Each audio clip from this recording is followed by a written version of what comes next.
Oh, great! It's 2 o'clock here in sunny Wellington, and today we are starting off with our first in our homes Your Sustainable Home Energy series. We have another webinar coming up on Tuesday, so welcome to everyone who's. My name's Phil Squire. I'm the Fair Energy Manager at Sustainability Trust. I've been here since about 2004, so getting a bit long in the tooth.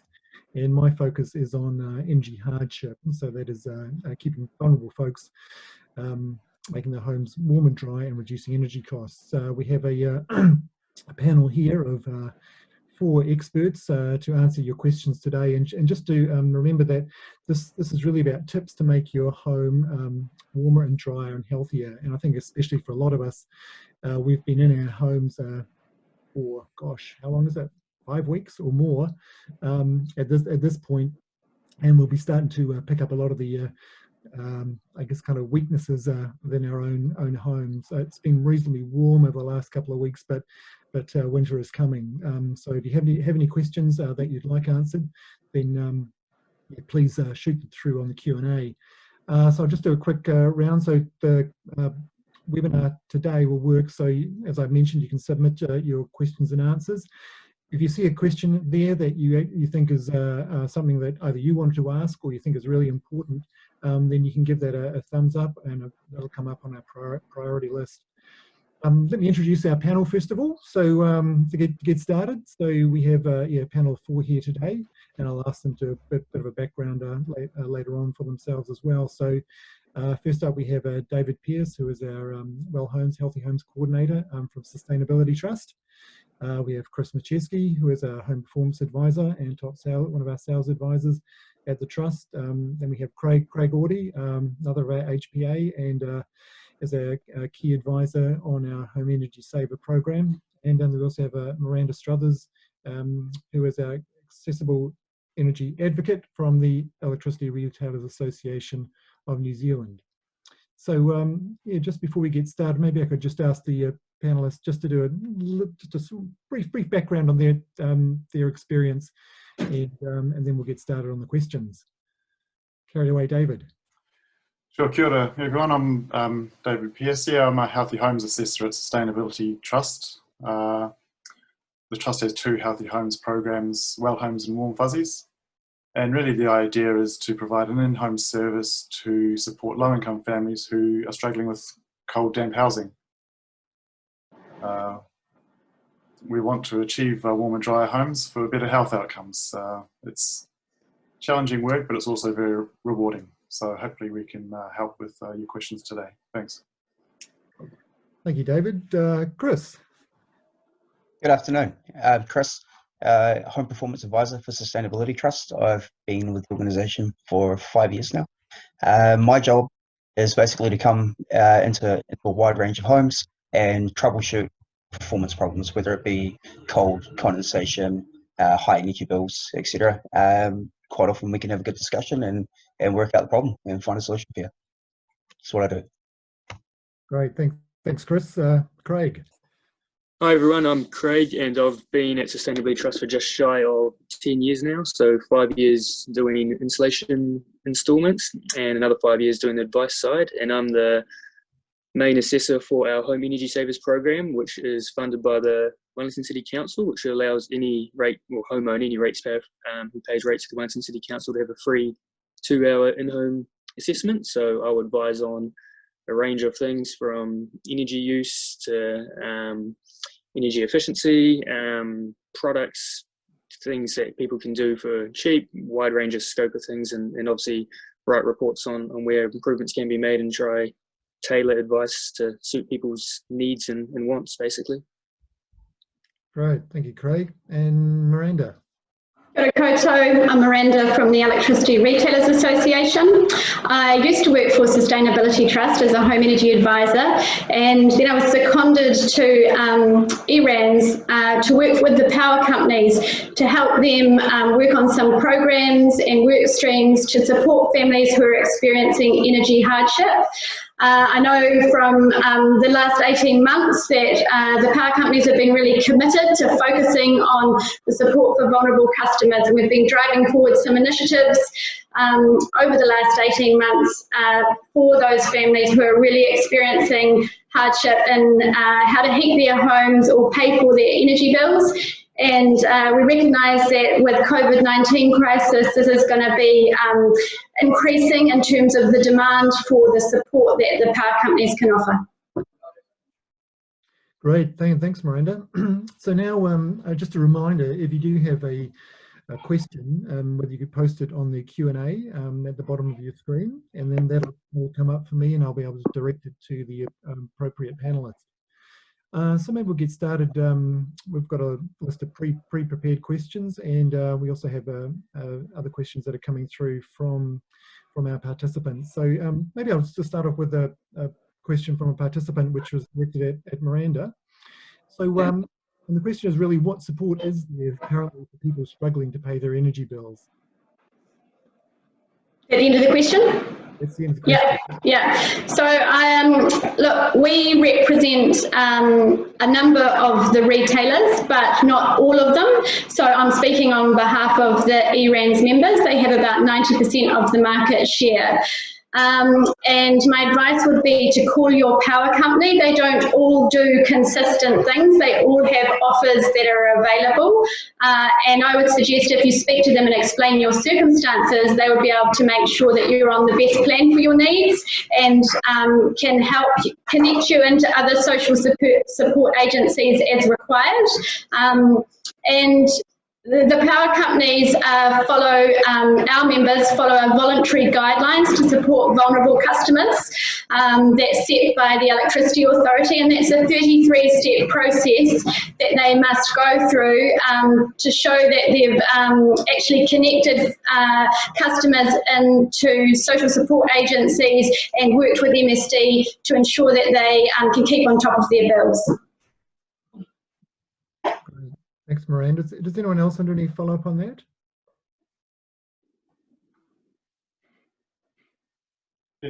Yeah, I'll just jump in. There may also be support through MSD. So if someone is receiving support from work and income, they could also seek income support there. There may be some offering. So for beneficiaries, there's a winter energy payment that is being given out by MSD between May to October, and for this winter it's been doubled. Great, thanks folks. And I guess maybe some of those kind of forward-looking questions and issues will be answered by our panel today as well, in terms of if you do have high energy bills, some of the behaviours that we will talk about today may help you out having a lower energy bill or lower energy usage in the future. So a question from Brad says, my landlord had someone look at our flat and said the floor is too low for insulation. And don't understand what this means. Maybe I could just throw that to maybe to Chris. Yeah, hi Brad, how you going? When we look at rental properties, or actually any property to make sure we can insulate it, ideally we want to do them all, but we need to obviously give our team a safe working environment so they can actually conduct the job. The general rule of thumb and the benchmark for what would be classified as too low would be 400 mil, or 40 centimeters.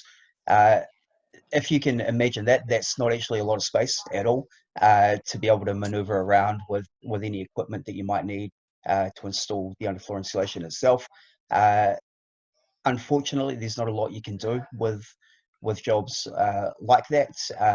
If your landlord has engaged someone to come around and have a look at that, in a professional capacity, we're all pretty much on the same page with that. If they've earmarked it as, unfortunately too low, then I would say that is unfortunately the case with that property. Yes, and I guess maybe I'll just come in there and say also the Residential Tenancies Act, requires all rental properties by 2024 to be insulated ceiling and underfloor, but exemptions apply when I guess it's reasonably impractical to insulate under the floor, which is I won't get too political, but just a little bit, quite a shame because sometimes the poorest performing houses get an exemption, and so And I guess the other thing is that yeah, the underfloor can't be insulated, and your best option then might be to, you could even talk to the landlord about carpeting if that's not already down, but that's kind of a top end solution. Brad also says that his power bills are really high, and the house still feels cold. It's quite a kind of general question. I want to Craig, if you'd be able to, it's quite a cold house, can't insulate under the floor. What next?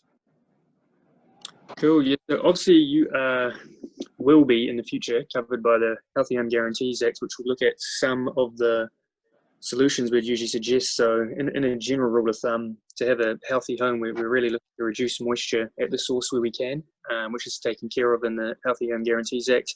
We're also looking to insulate and heat well, which is also taken care of in the Act. And we're also looking to ventilate, and that's sadly probably the only thing you can do for free yourself, is looking to ventilate for half an hour a day is a good process. In the sense of your power bills, most of that is typically coming from hot water or heating. So anything that creates a lot of heat will use a lot of energy. So I'd suggest if you had, say, an electric cylinder, potentially checking the thermostat. Ideally, it should be at 60 degrees Celsius. Potentially measuring your shower flow. So that's something that can be done with a household 10-litre bucket. So ideally, you want it to take a minute or longer to fill that bucket, meaning you're at 10 litres per minute or less. So if your shower flow is too high, it's using a lot of hot water and therefore a lot of energy as well. Also, how long you have showers potentially, or if there's a hot water leak, potentially a plumbing leak, that will also drive your power bills quite high.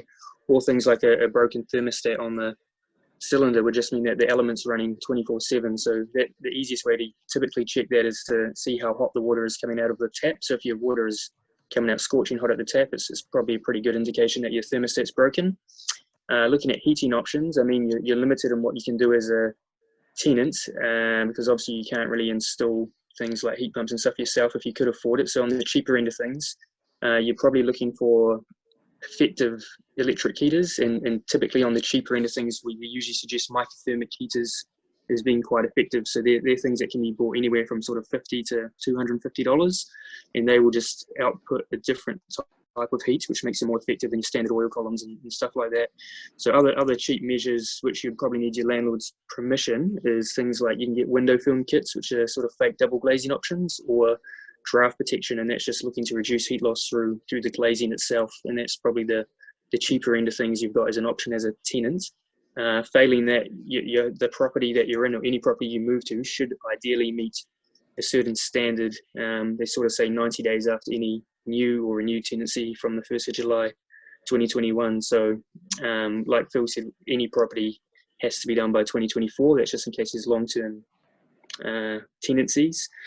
But yeah, in theory, excluding exemptions, property should be getting to a minimum standard in the future, which is good news.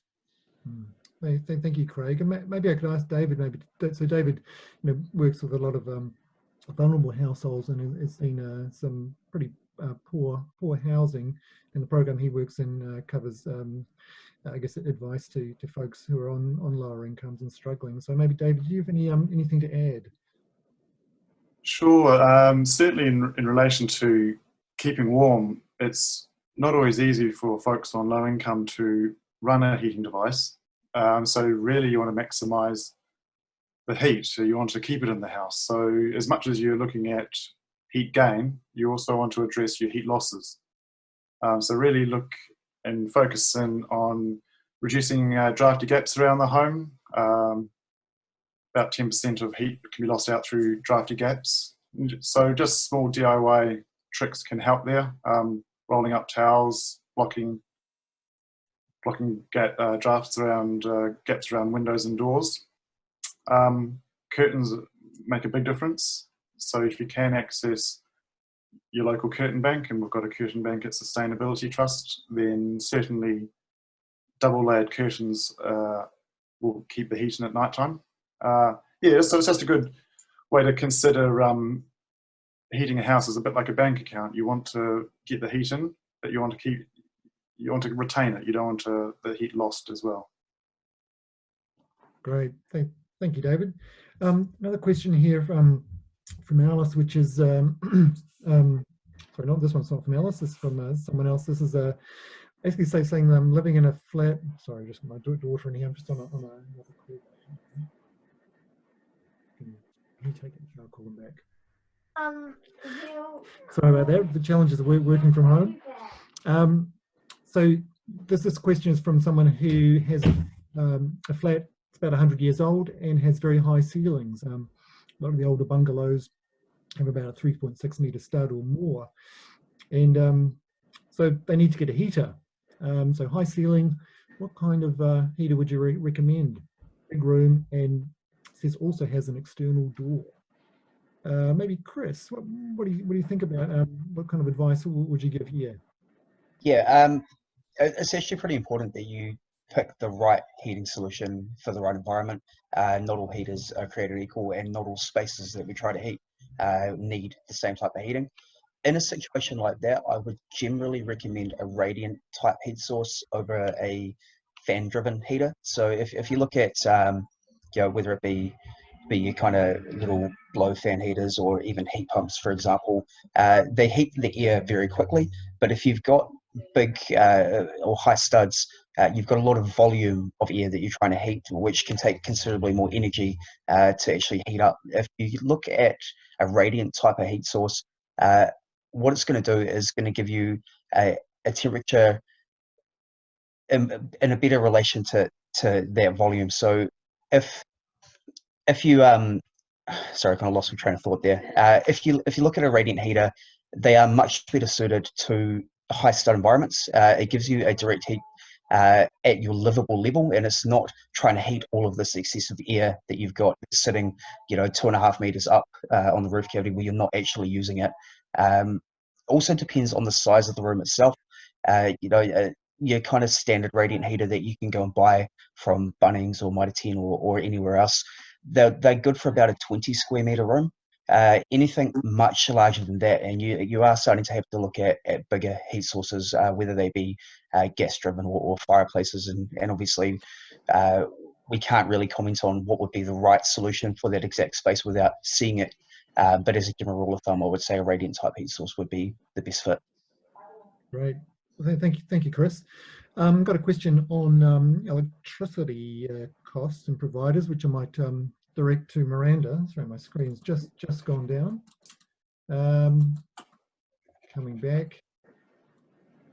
Okay, yeah, but basically the question is on pay as you go power providers. I mean, is this I guess a viable option for folks who are struggling to pay their bills, or just as a viable option for folks who are just looking for alternatives? I think the pay-as-you-go option is good for some customers who manage a very tight weekly budget, and where there are debt levels, it can be a good option to manage your electricity use. So you pay in advance, use your electricity, and then top up as you need. I think you need to have a smart meter to set it up. Not everybody has a smart meter in New Zealand. I think there's about 80% penetration across New Zealand, maybe a bit more now. But I would talk to your power company first about the best options that are available to you. And David, question for you, same kind of question. Do you see many of your clients that you visit on a pay-as-you-go prepay plan? And if so, why are they on there? Yes, it's often the case that clients are on a prepaid plan. Often it's unfortunately because of bad credit history that they're unable to go onto a monthly plan. And other families simply feel that there's more control, if you like, over the budget if they can spend ahead of the use of the electricity. Where they can move into a monthly plan, we would always recommend it and just be careful about budgeting the use of electricity. But yes, certainly for some families, there's just no option but to, well, limited option, sorry. Yeah. There's also flexible payment plans that you can go on. Some providers are operating fortnight or weekly payment options on post-pay as well. So again, it depends who you're with as to what those options are. And so with the recommendation, as you say, Miranda, would be to talk to your current energy provider.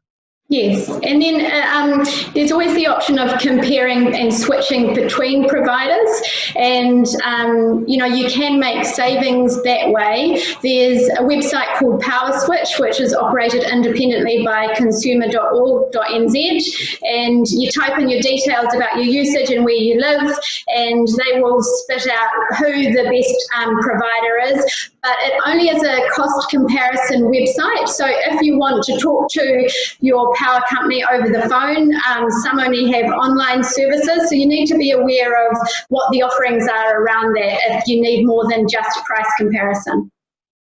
What about can I negotiate with my power company? I mean, I've heard there are better deals to be had if I kind of compete between two. What are the options there?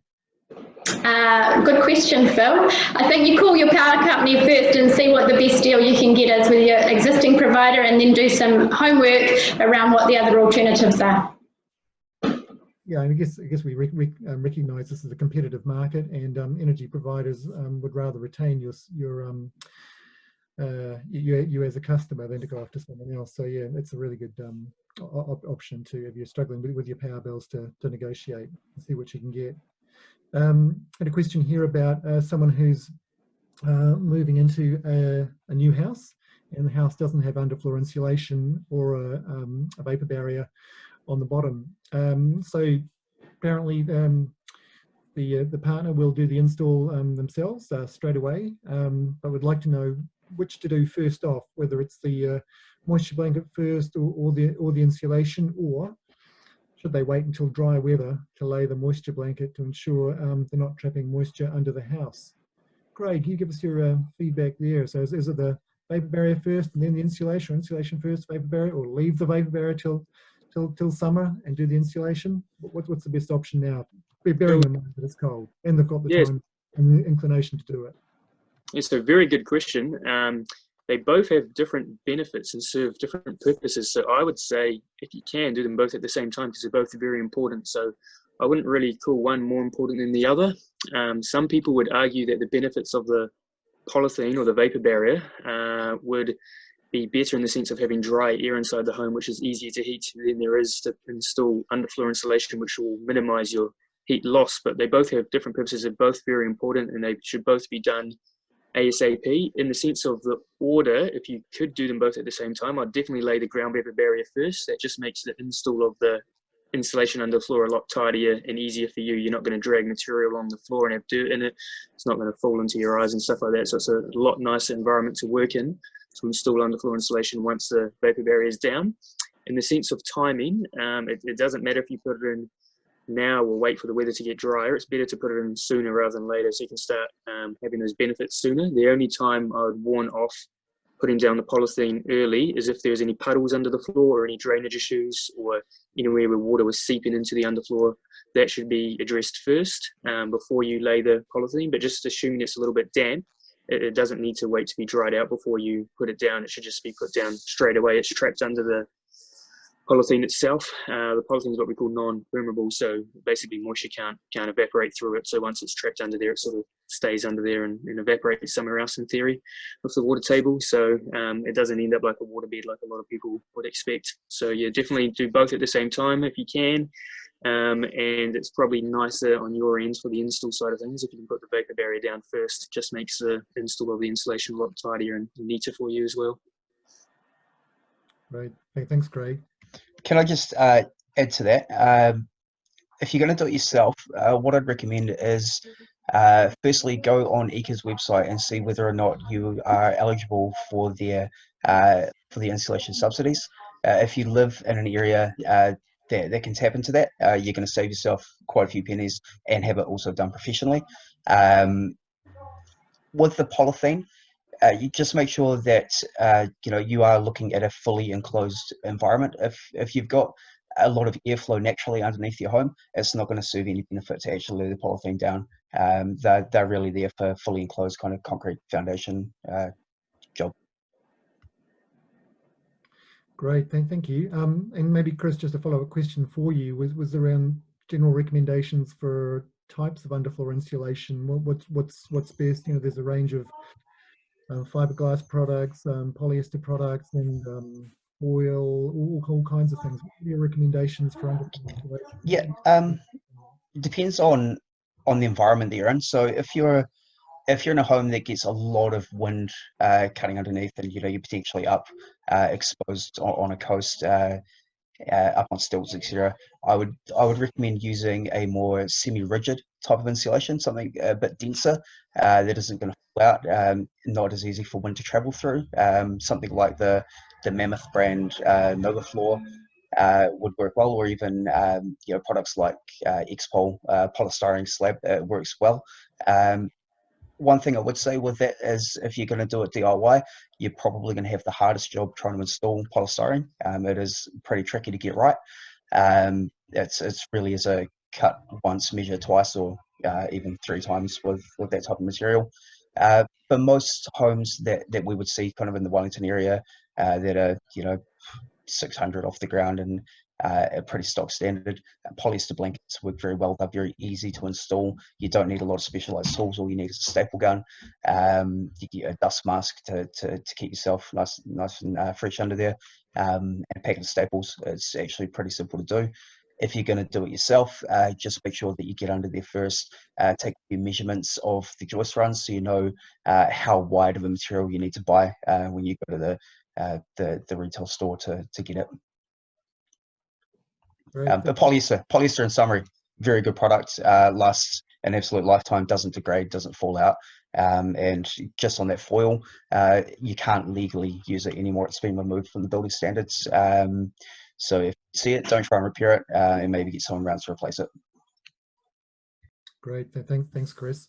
We've got a couple of questions, window questions coming through. So first of all, might put this to you, Miranda, being a long-term curtain advocate, which is basically, what are the best sort of curtains and how long should they be? Can you tell us a bit about curtain science? It's a long time ago since I managed the curtain bank, Phil, but I'll do my best. So my understanding from my home performance advisor training is that curtains should have 2 layers of fabric to them to trap the air on either sides of the fabric, and they should be on a face fixing track so that's very close to the wall, so there's no gap behind for the hot air to escape and cause a convection cycle. If possible, they should be to the floor as well to stop that cold draft from the window coming down to floor level. They need to be snugly fitting. If you can achieve all that, then it sounds like you might have a good set of curtains to keep the cold out and the warm air in. Thanks, Miranda. I might throw a question to David now. Another one about windows, and probably kind of a backup to a curtain question is, so when mornings getting cold, can end up with a lot of condensation on the windows in the morning. Any way I can stop this? And then if I can't stop it, what do I need to remove it? Do I need to take it off every day? Can I leave it on? Yeah, a little bit of advice on the condensation on curtains. Yeah, certainly. Windows. Yeah. Sure. If you do have condensation, it's an indication, or it's a sign that you've got excess moisture in the air in your house. And the most effective way and low-cost way to get that moisture out of your house is to ventilate the house. Open the windows twice a day for 15 minutes. They call it the burnt toast rule. Imagine you've burnt toast and you go running around the house opening all the windows and doors. Basically do that twice a day if you can. That'll help flush out the damp air and bring in warm, well, not warm necessarily, but dry air. That should reduce condensation. You'll still probably will find you have a little bit of condensation on your windows through the winter and in the morning. Wipe it down with a towel or a cloth and let that towel or cloth dry outside, so you're keeping the moisture out of the house. At Sustainability Trust, we also have a device called a Scoopy, which is a pretty nifty little tool for, it's a bit like a squeegee, but in reverse. You run it up the window and it collects condensation off glass. So there's a number of options there for reducing condensation. Great, thank you, Dave. And I guess probably important to emphasise too that the reducing the sources of moisture in the house is really key. Drying the house out and doing that ventilation, and then you know, if you've got any boiling pots, covering them the surface. Try not to drying any laundry inside, and above all, don't breathe. Okay, we have another question on double glazing this time. This is another window one, so I might direct this to Craig. And it's that old chestnut, is whether it's worth retrofitting an older house double glazing, or more cost effective to invest in curtains, and especially they can't afford to do both. What's the most cost effective? Cool. So it does, yeah, very, very, very good question, which we get all the time. So it does depend on people's, I guess, perception of what they want double glazing to achieve. So there's obviously two main types of window types, or the window frame types in New Zealand. So obviously we have wooden frame windows is very common, and more modern homes have aluminium frames. A lot of people would install double glazing for the fact of reducing condensation. That would certainly work quite well on a wooden frame window, although at a very high cost. When it comes to aluminium frame windows, the tricky part is even though the glass is thermally stronger, the aluminium itself is still very conductive, which just means if outside's cold, the aluminium is also going to be very cold, and moisture in the air is going to condense onto that cold surface. So when you're looking at retrofit options, if you have aluminium frame windows and you want to retrofit double glaze, you're still likely going to have condensation over the frame itself. If you're looking for noise reduction benefits, obviously double glazing is very good. So you obviously have less noise, less condensation, less heat loss. In a heat loss point of view, a good quality set of curtains, like Miranda described earlier, or a good set of blinds, which are either Roman or bifolding blinds with also that double layer that fit closely to the frame, or what we consider a honeycomb blind, sometimes called an air cell blind, which just basically means there's trapped air pockets in between cellular tubes, which reduce the rate of heat loss. They will provide as much benefit as what double glazing will, in the sense of a thermal resistance. However, they only work while they're drawn. So you have to think, is most of your heating done at night time when you're likely to have curtains or blinds drawn, or is a lot of your heating during the day because you work from home, in which case you're not likely to have curtains or blinds drawn. So it is very situational. If you have wooden frame windows and you're purely looking for a cost-effective option, window film kits are the probably cheapest and best thing you can invest in for improving the glazing thermal improvement itself. So window film kits, you can usually do a whole house for maybe anywhere from $120 to $200, and it's a DIY solution where you apply a plastic film across the window frame itself and you create a trapped air pocket. So we just have to understand the science of double glazing. The two panes of glass aren't actually important. It's the trapped air in between which is doing the work. They just use two panes of glass to trap air. So the glass itself isn't thermally strong, it's just the trapped air. Double glazing, in my personal opinion, is quite an expensive option.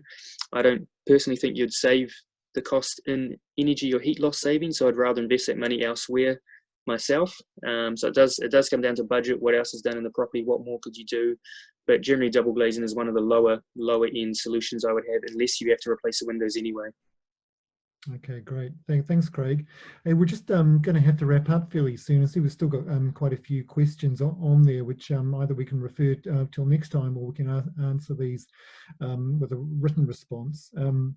Maybe we'll just pick up one of the last questions here, which is basically, maybe this one would be for Chris, is that my heat pump is very old, probably around 10 years. How often should I have it serviced? Should I have it replaced? Yeah, no, look, I'm a big fan of the old saying, if it's not broken, don't fix it. While it's still operational, by all means, let it do its job. If it's about a decade old, it is definitely older technology. Things have progressed further from there. Modern heat pumps are considerably more energy efficient and environmentally friendly.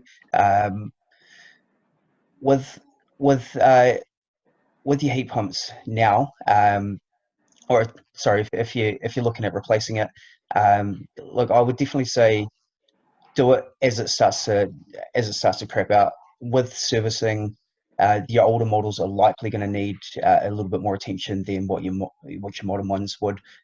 Most manufacturers would advise that you get them serviced annually, if not every 2 years. But you know, for something about 10 years old, I'd say, yeah, maybe get in touch with someone, get a service maybe once a year. More importantly, make sure you're keeping the filters clean. A lot of the homes that I see, they don't actually clean the filters themselves. Your heat pump's got a front panel that flips up. Very easy to do. You can slide the filters out yourself, give them a good vacuum, give them a shake outside, and put them back in place. A lot of the times that I see problems with heat pumps, the filters are wickedly clogged and they're just not producing the heat that they should be. And that works wonders. It's a 2-minute job, and you don't have to get anyone out to do that. And if you can, just make sure that the external unit is nice and clear. There's no bush or greenery growing in around it, preventing airflow. Great. Thanks for that, Chris. So we might do a final round of our panel with the top tips. And just to clarify, so we'll post your questions and answers on our website under the home energy section, and recording of today's session. So if you have any questions that weren't answered, then you'll see them answered on our website. So to finish off, maybe I could go around and ask the panel what their top tips are for keeping a warm, dry home. Maybe I could start with David. Yeah, sure. Look, it's a really simple one, but just open the curtains and the net curtains. Just as allows much sunlight into your house as possible. Net curtains do actually block some of the sun's energy and heat. And I know that they provide privacy, of course, but if you're comfortable with opening the net curtains during the day, definitely do that. I know I'm not the best example of that at the moment because I've got my curtains closed, but if I had the curtains open, you probably wouldn't be able to see me that well. But yeah, keep the curtains open during the day and then close them when the sun goes down, just to trap that heat in, and hopefully that heat will keep in the house through the evening. Thanks. Great. Thank you, David. Miranda, what do you got for us? Well, my top tip, I've said it already, but I'll say it again. Whilst you're at home and you've got time, do give your power company a call to make sure you're on the best plan for your needs. And we have a website, energymate.nz, where we've got a whole lot of tips about how you can save power at home, and I can provide the link through Sustainability Trust for you. Great. Thanks, Miranda. Chris? Yeah, as the weather gets colder, we are going to see a lot more homes that are getting condensation issues popping up. As soon as you see it, if you can, get rid of it. As David said earlier, towels, scoopies, etc., they all work. That moisture that's accumulating in there, it's just additional heat, basically, that's going to be absorbed, or energy that it's going to cost you to heat that space. Get rid of as much moisture as you can, and you'll find that your energy bills do lessen off a little bit. Dry air is much cheaper to heat. Great. Thank you, Chris. And we'll finish up with Craig. Cool. So my top tip's going to be on just purely around reducing your energy bill. And we have to remember around hot water, we use it all year round. It's typically thought to be 30 to 40% of our power bill, but as homes are getting more energy efficient with their appliances, it's now thought to be up to 50% of our power bill. So if you're thinking half of your power bill all year round is around hot water, it's time to start thinking around, one, your hot water use, how efficient your shower head is, how long the shower times are, is your system correct for your needs? So yeah, if you've got high power bills and you're looking to reduce it, think about your hot water use. Great. Thank you, Craig. So that's our panelists provided answers to your questions and their top tips. So as I mentioned, you can go into our website and check any other questions and answers there. We'll be having another Q&A webinar on next Tuesday. So thank you everyone again. Thank you very much to our panelists, and we'll see you again soon.